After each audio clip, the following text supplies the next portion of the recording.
जहां इतने कारखाने, फैक्ट्री और तमाम इन्वेस्टमेंट की बातें हो रही हैं, यहां के लोगों को पता होगा जिस समय इन्होंने एमओयू साइन किए 50 लाख करोड़ के, इन 50 लाख करोड़ के एमओयू में जमीन पे कुछ नहीं उतरा। हो सकता है 5% के नाम पर इनकी जेबों में कुछ जेब भर गई हो, लेकिन ये 50 लाख करोड़ का जो एमओयू करने का फैसला लिया था वो जमीन पर नहीं उतार पाए हैं, न रोजगार दे पाए। बड़े पैमाने पर पढ़े लिखे नौजवान हमारे नौकरी से दूर हैं, न नौकरी है न रोजगार है। हम अपने नौजवानों को भरोसा दिला के जा रहे हैं कि चाहे पढ़ाई को व्यवस्थित करना पड़े, कॉलेज यूनिवर्सिटी में ट्रेनिंग के कार्यक्रम चलाने पड़े, क्योंकि आधुनिक जमाने में नए तरह की नौकरियां हैं।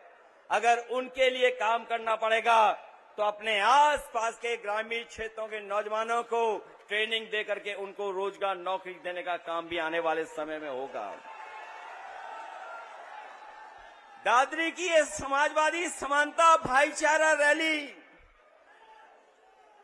ये केवल रैली नहीं है, ये आह्वान भी है कि आने वाले समय में सामाजिक न्याय के राज को लाने के लिए हम पीडीए के लोग मिलकर के सरकार बनाने जा रहे हैं।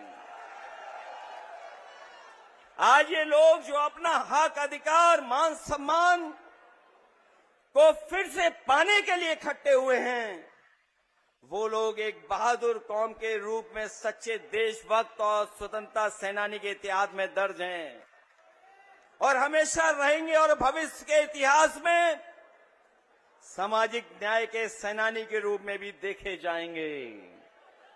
क्योंकि ये जो रास्ता हम लोग तय करने जा रहे हैं, ये बाबा साहब भीमराव अंबेडकर जी के संविधान के तहत जो हमें अधिकार है, जो हमें सम्मान मिलना चाहिए, वो अधिकार और सम्मान के रास्ते पर ये पीडीए सरकार सामाजिक न्याय के राज की स्थापना के लिए हम लोग आगे बढ़ने का काम करेंगे। एक बात तो हम लोग जानते हैं, यहाँ के लोगों ने और यहाँ के पूर्वजों ने कभी किसी से समझौता नहीं किया। अगर कभी अपने मान सम्मान की बात आई होगी तो अपना सब कुछ लुटा दिया होगा, त्याग कर दिया होगा, लेकिन अपने मान सम्मान से समझौता उन्होंने कभी नहीं होने दिया। चाहे हमारा इतिहास उठा करके देख लें, एक लंबा इतिहास है, संघर्ष का एक लंबा इतिहास है, देश को एकजुट बनाने का। इसलिए याद रहे, ये स्वाभिमान की धरती है जिसकी हुंकार से पृथ्वी हिलती है। जो लोग कल कुछ बोल के गए हैं वो जानते हैं, इस धरती की हुंकार से इनकी सत्ता बचने वाली नहीं है। लोग कहते हैं कि नोएडा में हम लोग नहीं आते हैं, लोग कहते हैं कि अंधविश्वास था इस बात को लेकर के, लेकिन हम उनको बता देना चाहते हैं कि दोनों लोग मिलकर के भी अपने कार्यकर्ताओं के घर पर इतनी चाय नहीं पी होगी जितना हमने अकेले अपने कार्यकर्ताओं के घर पर जाकर के चाय पी करके उनको सम्मान देने का काम किया है। और इस नोएडा के विकास के लिए समाजवादियों का योगदान कोई भूल नहीं सकता है। वो लोग वो भी भूल गए कि जिस मेट्रो में बैठ करके उन्होंने उद्घाटन किया था, दिल्ली से नोएडा जोड़ने वाली मेट्रो, अगर किसी ने बनाई थी दिल्ली से जोड़ने वाली मेट्रो नोएडा से, तो वो समाजवादी सरकार थी। न केवल नोएडा दिल्ली जोड़ा था, बल्कि ग्रेटर नोएडा को भी जोड़ने का काम हम समाजवादियों ने करने का काम किया था।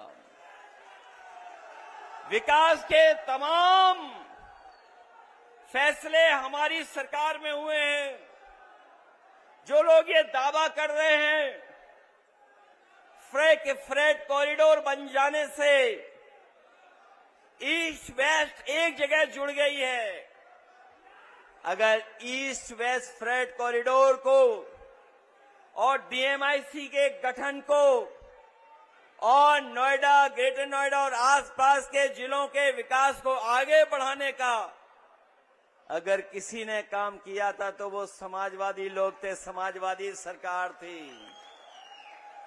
एक बात तो हम और आप सब जानते ही हैं कि धरती पे सबसे ज्यादा झूठ बोलने वाली अगर कोई पार्टी है तो उसका नाम नहीं लेना है, आप सब जानते हो।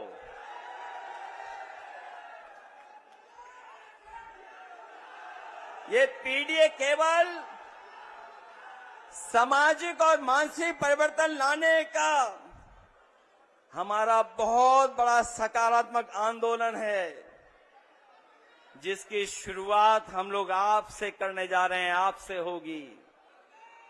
क्योंकि पीडीए के लोग ये जानते हैं, महसूस करते हैं कि उनके साथ भेदभाव, उनके साथ समय समय पर तिरस्कार या समय समय पर अधिकार और उनका सम्मान छीना जाता है।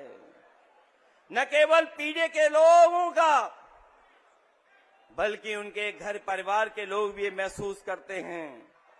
और मैं तो कहता हूं कि शांत मन से सोचें और याद करें कि पीडीए समाज का होने के नाते आपको और आपके परिवार के बड़े बुजुर्गों को, बेटी को, बहू दामाद और बच्चों को कब और कहां कितना अपमानित और पीड़ित किया गया।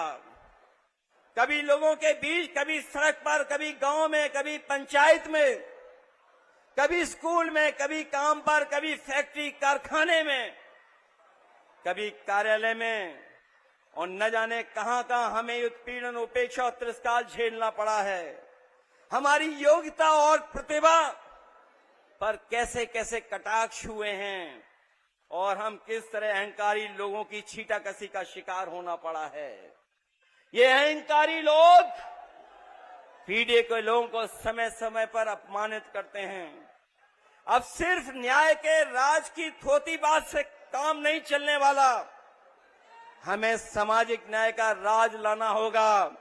इसके लिए साल लगे या सदी, हम पीछे नहीं हटेंगे, हम आगे बढ़ेंगे और इस पीडीए की ताकत को कोई रोकने वाला नहीं है। ये बदलाव सिर्फ बात से नहीं आएगा, मिल बैठ करके खुद समझाने और अच्छे लोगों को समझाने से आएगा।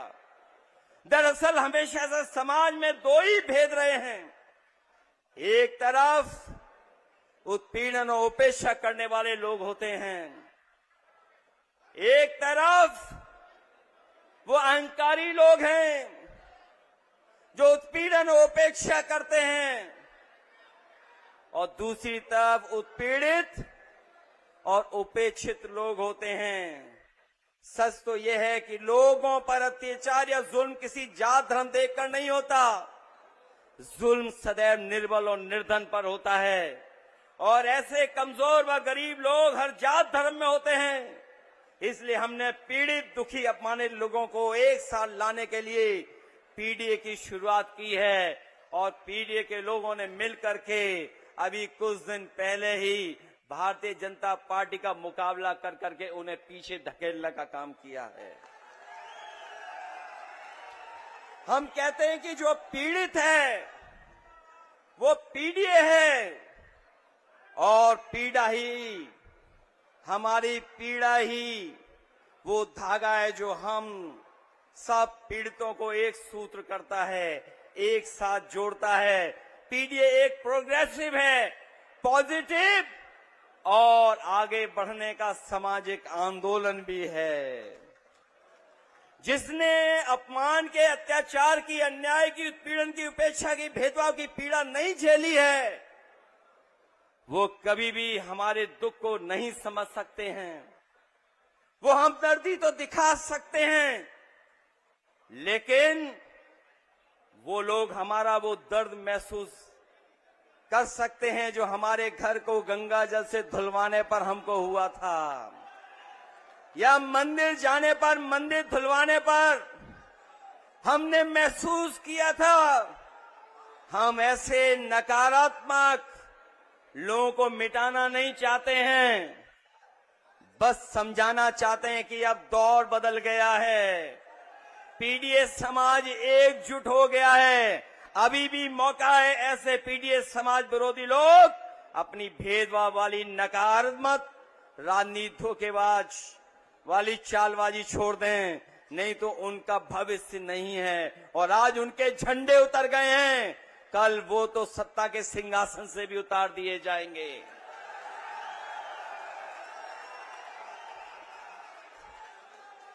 मैं कहना चाहता हूं कि पीडीए की मुहिम सिर्फ एक दो चुनाव की नहीं है। सदियों से जो उत्पीड़न हो रहा है उससे लड़ने की है, अपने भविष्य को चुनने की है, युग को बदलने की है। पीडीए के मान सम्मान के लिए संघर्ष जारी रहेगा। जैसे जैसे पीडीए में पढ़ाई लिखाई बढ़ेगी, वैसे वैसे बराबरी पाने की नई चेतना तीव्र होगी और जागरूकता जागेगी। हमारा बड़ा लक्ष्य एक ही, खुशहाली, हर एक की तरक्की है, फिर वो चाहे किसान हो, मजदूर हो, या महिला हो, युवा हो, कारोबारी हो, कारीगर हो, पेशेवर, नौकरी पेशा। हम चाहते हैं सब जुड़ें और सब हम लोग मिलकर के आगे बढ़ें। लेकिन हर एक की खुशहाली, हर एक की तरक्की का ये बड़ा मकसद तभी पूरा हो सकता है जब सिर्फ दिखावे के लिए नहीं, सच दिलों में सौहार्द हो, भाईचारा हो, अमन चैन हो। और ये सब तब ही हो सकता है जब लोग ये सोचें कि उनके साथ कोई नाइंसाफी, कोई अन्याय नहीं हो रहा है। तभी आपसी विश्वास जागेगा। अगर समाज में भावना रहेगी तो 5% बचतवादी लोगों के पास पैसों और राजनीति की वो ताकत है कि वो हर समाज के कमजोर को मिलाकर के बने 95% पीड़ित समाज का शोषण, दोहन करते रहेंगे तो समाज में शांति कैसे आएगी, अपनापन कैसे जागेगा, देश एक जैसा एक कैसे होगा, तरक्की कैसे होगी। इसलिए जो लड़ाई है वो हमारी आपकी मिलकर के 5% लोग जो 95% के साथ शोषण कर रहे हैं, उनको अपने अधिकारों से वंचित करने का काम कर रहे हैं। कुछ लोगों को ये लगता है कि ये संभव नहीं है, इसलिए वो मानते हैं कि 5% लोगों के पिछलग्गू बनकर रहने में ही भलाई है। जो 5000 साल से परंपरागत रूप से ताकतवर रहे हैं वो स्वार्थी और खुदगर्ज लोग हैं, जिन्होंने बाबा साहेब भीमराव अम्बेडकर जी के संविधान पर भरोसा नहीं है।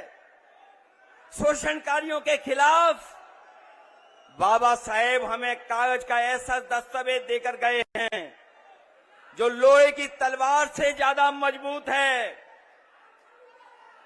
शायद इसलिए नेताजी ने जब अपनी पार्टी का नाम रखा था तो संविधान के प्रियम्बल में लिखे एक संवैधानिक मूल्य समाजवादी को ही चुना और हमेशा समाज की बराबरी, उन्नति के लिए काम किया, जो आज भी हमारी प्रेरणा है। चाहे कितनी भी रुकावट आए, हम लोग गैर बराबरी खत्म करने के लिए संघर्ष करते रहेंगे। और जो हमारे पीछे छूट गए हैं पीडीएस समाज के लोग, उनको बराबर खड़ा कर करके हम उनको हक और सम्मान देने का काम करेंगे। संविधान ही देश के 95% शोषित, उपेक्षित, पीड़ित, वंचित जनता मतलब पीढ़ी के अधिकारों का सच्चा संरक्षक है। संविधान ही सबसे बड़ा मददगार है। इसलिए पीढ़ी के लिए संविधान की रक्षा जन्म मरण का विषय है। इसलिए जो लोग ये कहते थे कि हम 400 सीटें जीत कर संविधान बदल देंगे, जो 400 सीट पाकर के संविधान बदलने की बात कर रहे थे, जो साजिश कर रहे थे, वो 2024 में हमारी आपकी ताकत से सिमट करके अंडरग्राउंड हो गए हैं। अभी वो चुप बैठ गए हैं। अंडरग्राउंड का मतलब तो हम सब समझते ही है ना, वो भूमिगत हो गए हैं। ये वक्त का इंतजार कर रहे हैं, वो लोग वक्त का इंतजार कर रहे हैं, पर वो वक्त फिर कभी नहीं आएगा। फिर भी इनसे सावधान और चौकन्ना रहने की जरूरत है। सच तो ये है कि संविधान खतरे में था और तब तक रहेगा जब तक भाजपा है। इसलिए भाजपा को हमेशा के लिए हराना और हटाना होगा। ये भाजपा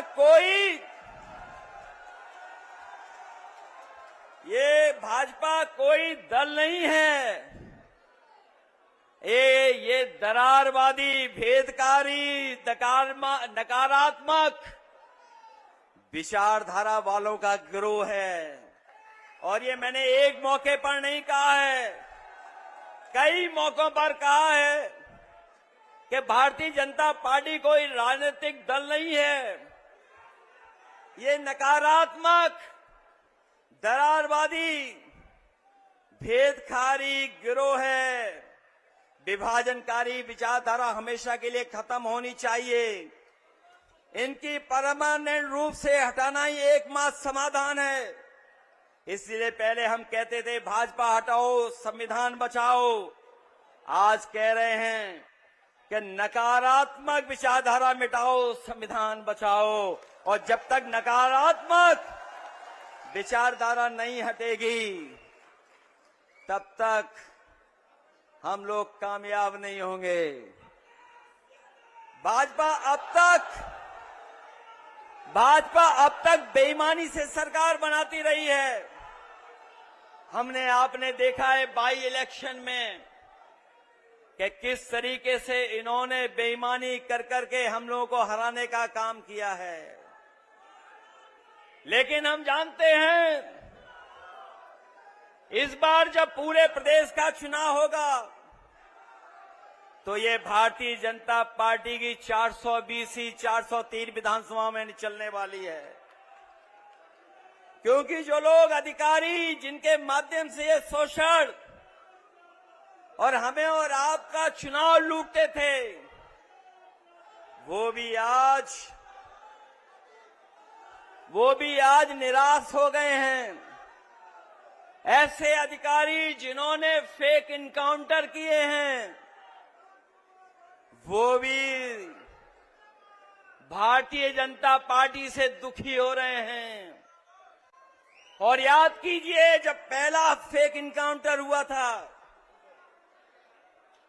न केवल एक नौजवान गुजर था, बल्कि नोएडा में एक जिम इंस्पेक्टर भी था जिसका इनकाउंटर फेक करने की कोशिश की थी इन्होंने। आज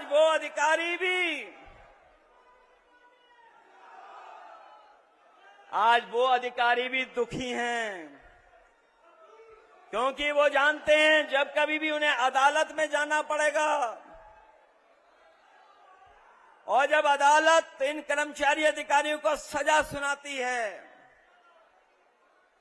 ये लोग अकेले अंधेरी कोठरी में सजा पाते हैं और अपनी सजा को भुगतते हैं और बाहर उनका परिवार समाज का अपमान और जीवन की परेशानी झेलता है। इसलिए बहुत सारे अधिकारी भी अब सावधान हो गए हैं। भारतीय जनता पार्टी के सारे पे वो काम करने नहीं जा रहे हैं। अभी हाल ही में जो एसआईआर हुआ, वो एसआईआर नहीं था, वो मुखौटे के साथ एनआरसी था। मैं अपने तमाम सजग, सतर्क पीडीए प्रहरियों को धन्यवाद और बधाई देता हूं कि उन्होंने मुकाबला कर करके एसआईआर में अपने वोट को और वोट के अधिकार को बचाने का काम किया है। मैं एक एक पीडीए प्रभारी को बहुत बहुत धन्यवाद और बधाई देना चाहता हूं। ये भारतीय जनता पार्टी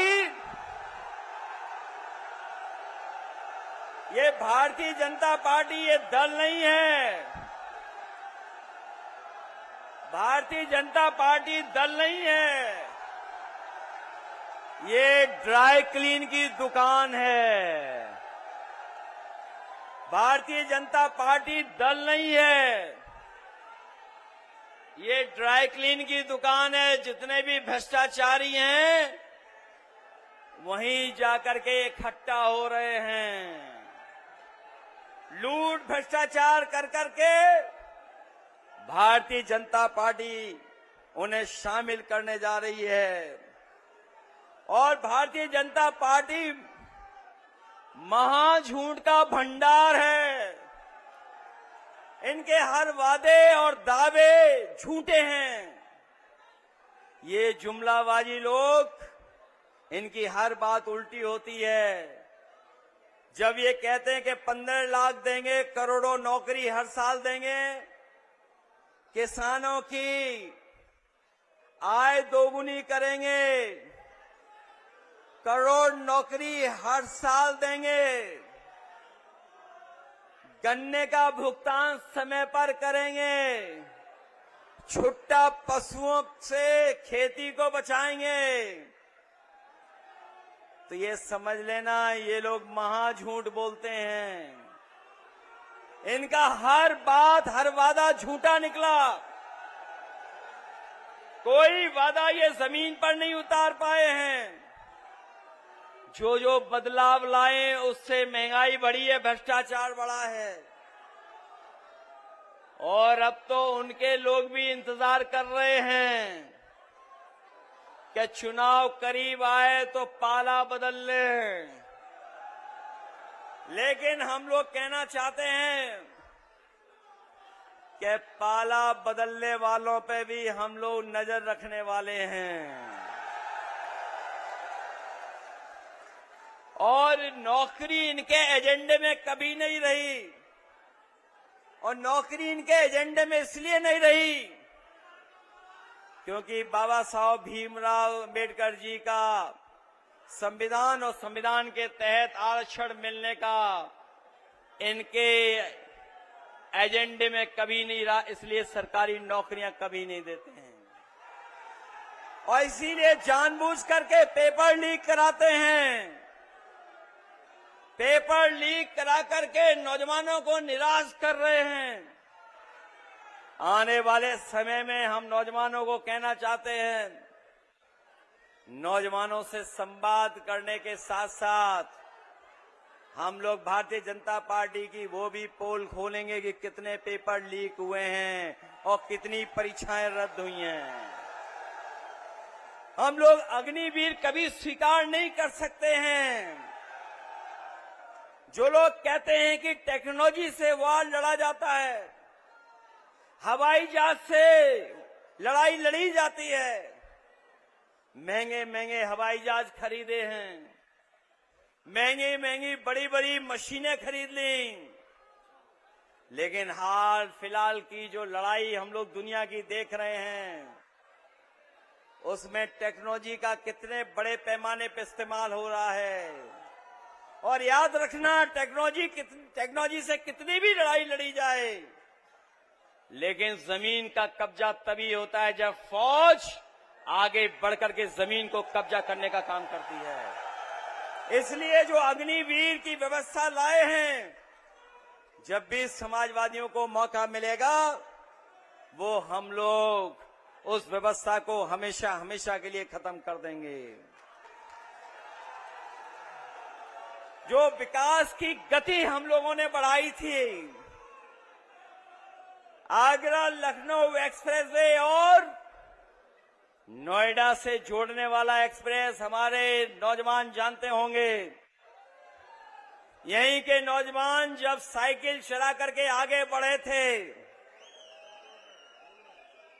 यहीं पर नोएडा से जब हम लोगों ने साइकिल यात्रा शुरू की थी 2011 में, हमारे नौजवानों को याद होगा, वो हमारी सरकारी साइकिल यात्रा नहीं थी, वो हमारे नौजवानों को हौसला और नौजवानों की बहादुरी थी कि हम लोगों ने नोएडा से शुरू कर करके आगरा तक साइकिल यात्रा लेके गए थे। उस समय भी अहंकारी सरकार ने हमें और आपको सड़क पर चढ़ने नहीं दिया था, सड़क पर चढ़ने नहीं दिया था। तभी हम लोगों ने ऐलान किया था कि आज आप चढ़ने नहीं दे रहे हो, कल समाजवादी सरकार बनेगी, हम लोग इसका उद्घाटन करने का काम करेंगे। न केवल उद्घाटन किया हम लोगों ने, बल्कि वही सड़क को हम लोग आगे लेकर के गए, लखनऊ तक पहुंचा दी और लखनऊ के बाद गाजीपुर तक पहुंचा दी। और जब उस सड़क का उद्घाटन हुआ था तो याद कीजिए, देश के सबसे बेहतरीन हवाई जहाज उस सड़क पर उतार करके हम लोगों ने नेताजी के जन्मदिन पर उस सड़क को उद्घाटन किया था, खोलने काम किया था। अब तो जुड़ते जा रहे हैं एक्सप्रेसवे, हमारा सरकारी एक्सप्रेसवे था, इनका जो एक्सप्रेसवे बन रहा है वो एटीएम वाला एक्सप्रेसवे है, ये गठजोड़ वाला एक्सप्रेसवे है, वो सरकार के खजाने का एक्सप्रेसवे है। जो अभी उद्घाटन नहीं हुआ है वो सरकार के खजाने को लुटा करके एक्सप्रेसवे बन रहा है, और जब आप चलोगे तो आपकी जेब से भी काटा जाएगा। न केवल सड़कें दी हम लोगों ने, बल्कि उत्तर प्रदेश में मेट्रो भी बनाने का काम किया हम लोगों ने। एम्बुलेंस दी 102, 108, और पुलिस को चलने के लिए गाड़ियां दी थीं, जो 100 नंबर बदल करके उन्होंने 112 कर दिया। दुनिया का सबसे बेहतरीन पुलिस को रिस्पांस सिस्टम हम लोगों ने दिया, जो आज भी पुलिस उस पर चल करके काम कर रही है। न केवल ये दिया, बल्कि दूध का उत्पादन बढ़ाया। जब समाजवादी सरकार थी तो 30 लाख लीटर प्रतिदिन दूध का उत्पादन बढ़ाने का काम किया। जो बड़े बड़े कारखाने होते हैं अमूल के, पराग के, उनको लगाया। उनको लगाने के साथ साथ हम लोगों ने बच्चों के भोजन में भी सुधार लाने का काम किया। इस सरकार ने भोजन को बंद कर दिया, भोजन तो बंद ही हो गया बच्चों का, साथ ही साथ सुनने में आया स्कूल भी बंद हो रहे हैं, बड़े पैमाने पे स्कूल बंद हुए हैं। अपनी बेटियों महिलाओं की सुरक्षा के लिए 1090 जैसी व्यवस्था दी थी। आने वाले समय में हम अपने भरोसा दिलाना चाहते हैं बहनों को, बेटियों को, माताओं बहनों को, कि 1090 से बेहतर और उसको और मजबूत कर करके अपनी महिलाओं को सुरक्षा देने का काम करेंगे। न केवल सुरक्षा कानून पर होगी, बल्कि अब समाजवादी दोबारा शुरू करेंगे और अपनी गरीब माताएं बहनों के लिए सम्मान समृद्धि योजना ला करके, स्त्री सम्मान समृद्धि योजना ला करके 40,000 रुपया साल हम लोग दे करके उनका सम्मान बढ़ाने का काम करेंगे। जो लोग कहते हैं कि धन कहां से आएगा, हमारी ही नकल कर करके महाराष्ट्र में 1700 रुपए दे रहे हैं, मध्य प्रदेश में दे रहे हैं, बंगाल में भी आदरणीय ममता बनर्जी जी दे रही हैं, वहां पर भी समाजवादी पेंशन की तरह महिलाओं के सम्मान राशि दी जा रही है। अगर ये सब प्रदेश दे सकते हैं तो उत्तर प्रदेश तो आबादी में और बजट में भी दुगना है। जिस तरीके से हम लोगों ने उस समय लैपटॉप दिया था, कोई सोच नहीं सकता था हम लोगों ने लैपटॉप दिया था। आने वाले समय में स्त्री सम्मान समृद्धि योजना चला करके 40,000 रुपया हम लोग उनके अकाउंट में देने का काम करेंगे। इसलिए आज जब हम लोग इस रैली में शामिल हुए हैं, ये समाजवादी समानता भाईचारा रैली जिसमें हम लोग शामिल हुए हैं, जिस रैली की आगाज पूरे प्रदेश और देश में गई है, और इस रैली के माध्यम से ये संदेश गया है कि इस बार यहां के लोग भी जागरूक होकर के पीडीए के साथ खड़े हो गए हैं, पीडीए के सम्मान बढ़ाने के लिए। इसीलिए घबराए आपकी रैली से पहले रैली करने चले आए। वो सरकारी रैली थी, वो आम लोगों की रैली नहीं थी। उस सरकारी रैली के मुकाबले हमारे नौजवान और हमारे किसानों ने ये जो ऐतिहासिक रैली की है, इसके लिए हम बहुत बहुत बधाई देते हैं। और इतिहास में मील की पत्थर की तरह ये साबित हो गया है कि यहाँ के लोग भी जागरूक होकर के पीडीए की आवाज बुलंद करने जा रहे हैं।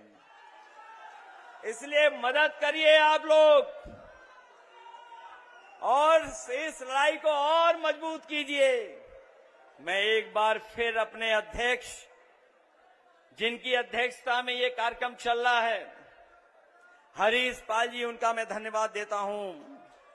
राजकुमार भाटी और उनके साथ जितने सहयोगी साथी हैं, जो लगातार जो मंच पे बैठे लोग हैं, इन्होंने जगह जगह आयोजन कर करके जगह जगह बैठ कर फैसला लेकर के, जो लोग मंच पे हैं या उस मंच पर हैं या सामने हैं, हमारे आपके लिए ये बराबर की रैली है। जितना सम्मान हमारे मंच पे बैठे हुए पा रहे हैं, उससे ज्यादा हमारे तेजिंदर बिग जो बैठे हैं, जनता के बीच में खड़े हैं, वो पा रहे हैं। न केवल तेजिंदर बिग, बहुत सारे हमारे समाजवादी साथी हैं, ये बराबर के हकदार हैं। इनको मैं बधाई देना चाहता हूं। मंच पर उपस्थित आदरणीय माता प्रसाद पांडे जी, रामजास सुमन जी, सांसद इकरा हसन जी, अतुल प्रधान जी, और हमें उम्मीद है कि अतुल प्रधान जी केवल अपनी विधानसभा की रणनीति नहीं, बल्कि समाजवादी पार्टी को भी जगह जगह मदद करने का काम करेंगे। जगबीर गुजर जी हमारे सांसद, उनको जिताने के लिए मैं जनता का बहुत बहुत धन्यवाद देना चाहता हूं कि मुजफ्फरनगर से जनता ने ऐतिहासिक फैसला लेकर के हरिंदर मलिक जी को जिता करके उन्हें लोकसभा में भेजा है। विजयन चौधरी जी ये भी जीत गए होते अगर इनके वोटों की बेईमानी न होती। ये हमारे हारे हुए जरूर हैं, लेकिन असली सर्टिफिकेट के हकदार यही थे। जावेद आदमी जी से लेकर के प्रदीप भाटी जी, जितेंद्र यादव जी, भारत सिंह गुजर जी, नवीन भाटी जी, फकीचंद गुजर नागर जी, अरविंद गिरीश, सुधीर भाटी जी, आश्रय गुप्ता जी, साहिद मंजूर साहब, और आजकल जो हमारे साथ आए हैं, मैं उनका एक बार फिर स्वागत करता हूं कि बहुजन समाज पार्टी में रहे बड़े नेता, कांग्रेस के बड़े नेता नसरुद्दीन सिद्दीकी साहब का भी मैं धन्यवाद देता हूं। हमारे रामपुर के सांसद मोहिबुल्लाह नदवी साहब का भी मैं धन्यवाद देता हूं, और रामपुर की भी जनता का मैं विशेष धन्यवाद और आभार प्रकट करूंगा कि उन्होंने समाजवादी पार्टी को जिता करके हमें एक सांसद देने का काम किया है। और ये जो हमारा आज शुरुआत हुई है, संघर्ष की शुरुआत हुई है, हम आपको भरोसा दिलाना चाहते हैं कि हमारी पार्टी के बहुत सारे नेताओं के साथ बड़े पैमाने पर भेदभाव हुआ है, झूठे मुकदमे लगा करके जेल भेजा गया है, उन पर झूठी कार्रवाई कर करके उन्हें जेल भेजा गया है। हमें उम्मीद है कि न्यायालय उनका सम्मान करेगा, न्यायालय उन्हें न्याय देगा और आने वाले समय में समाजवादी सरकार बनेगी तो जिन पर झूठे मुकदमे लगे उनके मुकदमे वापस देने का भी काम करेंगे। आजकल एक डायलॉग चलता है, बीजेपी वाले लोग एक डायलॉग देते हैं कि उत्तर प्रदेश में कोई माफिया नहीं है, एक भी माफिया नहीं है। याद रखना, जब वो बोलते हैं एक भी माफिया नहीं है तो वो ये कहते हैं कि एक माफिया है और न केवल अपने मुकदमे वापस लिए हैं, अपने सहयोगियों के भी मुकदमे वापस लिए हैं। इसलिए 9 साल का उनके पास हिसाब किताब नहीं है। 9 साल में क्या किया है अभी जमीन पर नहीं बता पा रहे हैं। महंगाई, बेरोजगारी का कोई जवाब नहीं उनके पास। इसीलिए आधा अधूरा एयरपोर्ट उद्घाटन करके गए हैं। याद रखना, ये शुरुआत बहुत पहले से हुई थी, लेकिन जेवर के एयरपोर्ट को एनओसी दिलाने का काम अगर किसी ने किया था तो वो समाजवादी पार्टी थी। उसी का परिणाम है कि आज यहां पर एयरपोर्ट बना है। और जो किसानों के साथ भेदभाव हुआ है, अभी तो पहला फेज बना है, अभी सेकेंड, थर्ड, फोर्थ फेज तक बनना है। आने वाले समय में समाजवादी लोग अपने किसान भाइयों को भरोसा दिला के जा रहे हैं कि आपके किसानों के साथ जमीन का भेदभाव नहीं होगा। सेकेंड, थर्ड, फोर्थ फेज जब भी बनेगा तो जमीन अगर ली जाएगी तो बाजार भाव से जमीन लेकर के अपने किसान भाइयों का सम्मान करने का काम करेंगे। 64% भी देंगे और 4% उनको जो प्लॉट मिलता है वो भी देने का काम करेंगे। हमारा साथी आलू की बात कर रहा है।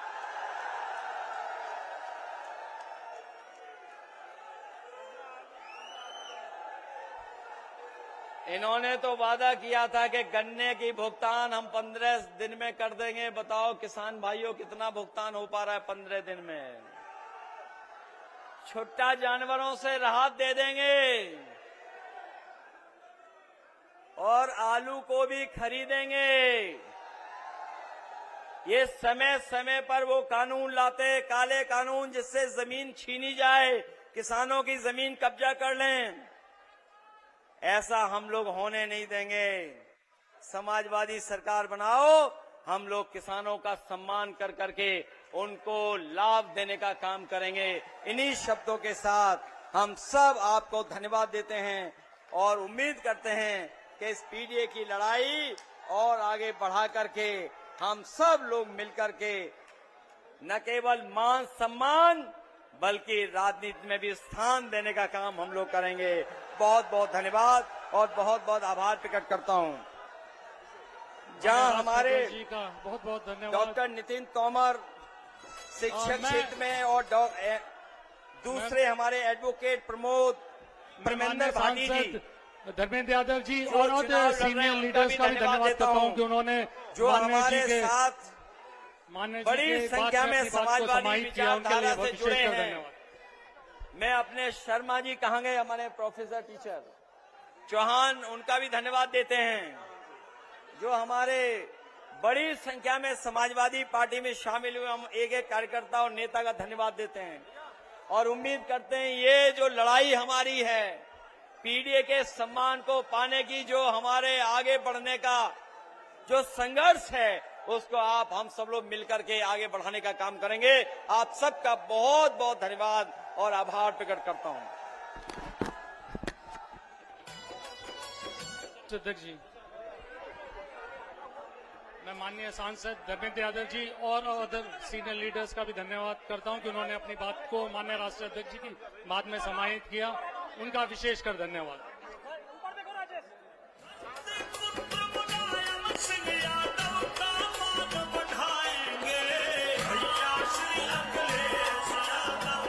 जब तुम्हें